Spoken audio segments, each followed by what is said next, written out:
Welcome everyone to our pilot episode of Hilarious Anonymous. I'm your host, Tiny Bubbles. I've been called worse, so don't worry. And like I said, this is going to be our pilot episode. Format may change after today, but we're going to go ahead and put this out there and give it a shot and see how it turns out. So, premise behind the show is going to be talking about moments in recovery. Either funny stories that happened while we were out there running and gunning and kind of what we learned from them, how that affected our lives, or, funny things that, that happened to us, what they call the adventures after. If you're part of the AA culture, the big book says the adventures before and after, sobriety. So, I'm going to kick it off with a solo cast here. We're going to try to keep it short, under 5 minutes for any episode, just to kind of, keep it moving. We all got short attention spans. So for the first episode, it's going to be a trip into the life of Tiny Bubbles. So journey with me now, if you will, to a time long, long ago, probably about 8 years ago. It would be 2020. And in a land far, far away, Fredericksburg, Virginia. I just actually had moved back from Arizona. I was 4 years sober at the time, and just got out of a relationship. Basically came back to Virginia with nothing but like a week's worth of clothes, my laptop, an iPad, and a very bruised ego. But I was still sober, which was the most important thing. I went out there to chase a relationship, and it ended up not working out too well. So, lesson learned, came back to Fredericksburg, and was reconnecting with the program and some friends that I had, that are quote unquote normal people, whatever those people are.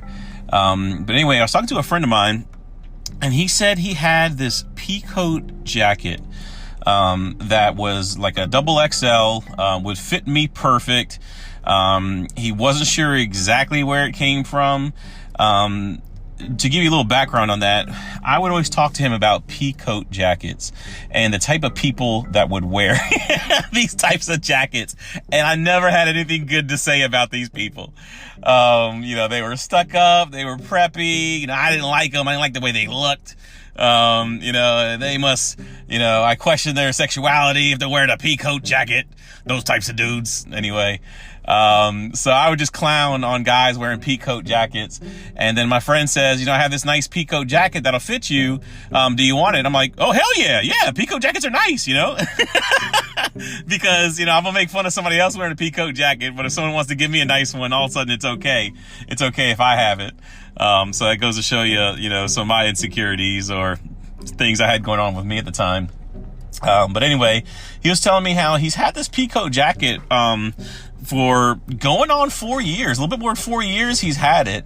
He's moved 2 separate times, thrown out stuff that his family and him have had. He had 2 kids at the time. But he's held on to this peacoat jacket because it was my size. He said it would fit me perfectly. And every time he saw it, he was going to throw it away or give it away, but he couldn't. He just wanted to hold on to it for me, basically. So, I'm head over there and I try this thing on. Man, this thing is nice. It's an Old Navy jacket, fits me perfect, got that sport cut. So, got my big shoulders up top. It makes it slim down in the waist. Give me that V look. So I'm trying this thing on and I'm just clowning whoever the idiot was that left it there.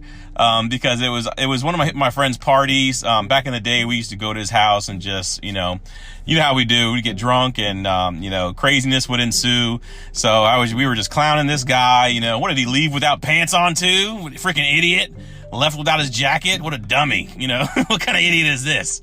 So I leave with the jacket, throw it in my truck. It was like kind of the time it is now, time of year, kind of, between February, March. Some days it's warm, some days it's cold. In Virginia, you get all 4 seasons in 1 week or even one day, depending on the day. So, I go ahead and, I'm driving into work and I get a call from my younger sister who has a flat tire. So I'm going there to help her change a flat tire.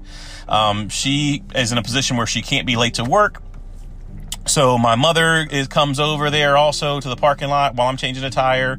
My mother takes my sister's car. No, my sister takes my mother's car, excuse me, and goes off to work. And I tell my mother, since it's cold outside that morning, I'm like, hey, Mom, why don't you go ahead and sit in my truck while I get this tire taken care of, and then we'll get out of here. So she sits in the truck. I get the tire all squared away, and I come back to the truck, and I tell my mom, I say, hey, Mom, look at this freaking beautiful peacoat jacket that my friend Charlie gave me. He's been holding on to it for like more than 4 years. Been thinking about me every time he gets it, and then and just gave it to me. I didn't have to pay anything for it. And she takes a look at it, takes one look at the tag, and then gives me this look and goes, Daniel, you asshole, I bought this for you 4.5 years ago. So, that just goes to show you how God works in my life today. Something that I'm thinking that is, out of the blue, some windfall, something new to me is actually old. It's been mine the whole time. And, in my drunkenness, in those, in that wreckage of the past that we cause, I had just thrown this gift away, never looked back on it, never even thought about it twice. And there it was, it was always mine, and I'm coming across it like it's brand new. So, don't overlook those gifts that you have. Some of them you've had for a long time, and you forget about them. You don't even realize that they're yours. So thanks a lot, and we'll see you next time.